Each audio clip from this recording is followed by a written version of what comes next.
اپنی 45 سالہ تاریخ میں پہلی مرتبہ ایران نے اپنی سرزمین کو استعمال کرتے ہوئے اسرائیل پر اٹیک کر دیا۔ رپورٹس کے مطابق اس اٹیک میں تقریباً 300 ڈرونز، میزائلز اور بیلسٹک میزائلز اسرائیل کی طرف چھوڑے گئے۔ یہ اٹیک بہت ہی امپورٹنٹ ہے کیونکہ ایران نے آج تک اپنی سرزمین کو اسرائیل کے خلاف استعمال نہیں کیا، لیکن آج معاملہ بہت ہی نازک حالات تک پہنچ چکا ہے۔ مئی 1948 میں اسرائیل نے خود کو ایک اسٹیٹ ڈکلیئر کر دیا تھا، جس کے ریسپانس میں امریکہ نے فوراً اس کو ریکگنائز بھی کر دیا تھا، لیکن یہ بات عرب ممالک کو پسند نہیں آئی اور 1948 میں ہی اسرائیل اور عرب ممالک کے بیچ پہلی جنگ چھڑ جاتی ہے۔ 1948 سے 1973 تک ان کے بیچ تقریباً 3 بڑی جنگیں ہوتی ہیں، لیکن ٹریجک کی بات یہ ہے کہ یہ ساری جنگیں عرب ممالک ہار جاتے ہیں۔ ان میں 1948 کی پہلی جنگ، 1967 کی 6 ڈے وار اور 1973 کی یوم کپور وار شامل ہیں۔ یہ وہ جنگیں تھیں جن میں اسرائیل اور عرب ممالک براہ راست اپنے خلاف جنگ میں انوالو ہو رہے تھے، لیکن اس کے بعد کسی عرب ممالک نے اپنی ملٹری کو ڈائریکٹلی اسرائیل کے خلاف استعمال نہیں کیا،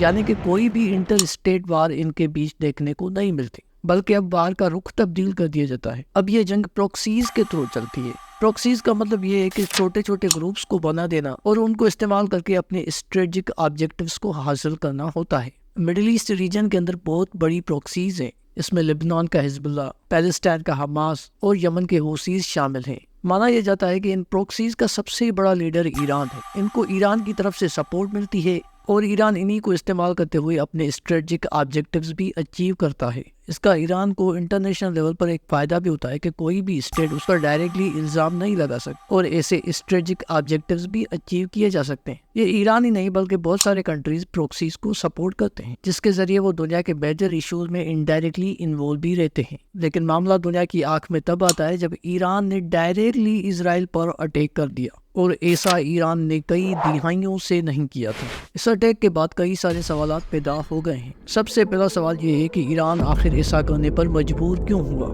اس کا ایران کی جانب سے آفیشیل ریسپانس یہ ہے کہ ایران نے یہ سیلف ڈیفنس میں کیا ہے۔ آپ کو پتا ہوگا کہ اسرائیل نے سیریا کے اندر ایران کی قونصلیٹ پر اٹیک کیا تھا۔ کسی بھی اسٹیٹ کی سفارتی جگہوں کو اٹیک کرنا اس اسٹیٹ پر اٹیک مانا جاتا ہے، اور یہی بات ایران بھی کر رہا ہے۔ اس کا ماننا یہ ہے کہ اس سچویشن میں اس کا حق ہے کہ وہ سیلف ڈیفنس کا رائٹ استعمال کرے۔ ایران کے فورن منسٹر نے کہا ہے کہ یہ رائٹ ان کو UN چارٹر کے آرٹیکل 51 کے تحت ملا ہوا ہے۔ سمجھنے کی بات یہ ہے کہ ایران دنیا کے اندر ایک پاور کی حیثیت رکھتا ہے۔ اب ایسے میں اگر کوئی اس کو آ کر مار جائے اور وہ چپ بیٹھے تو وہ اس کی کمزوری اور بےزتی مانی جائے گی۔ ایران کو لگتا ہے کہ اگر وہ چپ بیٹھا تو کوئی بھی اسٹیٹ اٹھ کر اس پر اٹیک کر دے گی، اس لیے ایران کو اپنا پاور شو کرنا تھا۔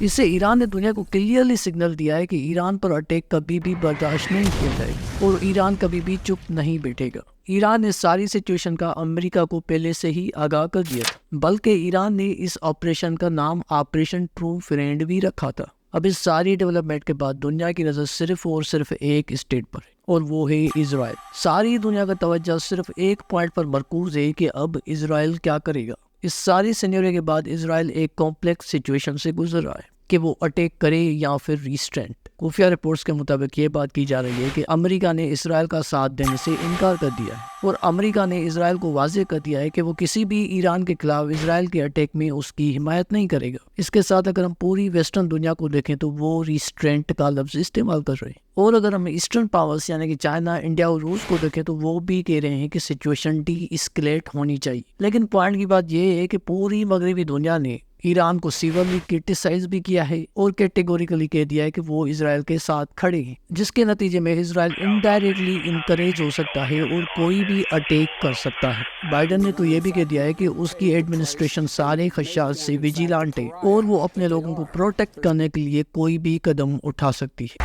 America will stand unapologetically with the nation of Israel. I love the people in this room. I love Israel. I love Israel. ان ساری چیزوں کے ساتھ ملتی ہے اسرائیل کی ایگوئسٹک اپروچ۔ اسرائیل نے ریسپانس میں یہ کہہ دیا ہے کہ وہ ایران سے پوری کی پوری قیمت وصول کرے گا، جس سے صاف ظاہر ہوتا ہے کہ اسرائیل کچھ بڑا کرنے جا رہا ہے۔ لیکن اگر اسرائیل نے کچھ بڑا کر دیا اور ایسٹرن کا مظاہرہ نہ کیا تو یہ دنیا کہاں جائے گی؟ And that is the biggest threat of this century. Israel کا ایک قدم دنیا کو گلوبل نیوکلیئر وار میں دھکیل سکتا ہے۔ سمپل بات یہ ہے کہ اگر اسرائیل نے اٹیک کیا تو ایران پھر سے ریٹیلیٹ کرے گا، اور اگر ایران نے ریٹیلیٹ کیا تو امریکہ ضرور اسرائیل کے ساتھ کھڑا ہوگا۔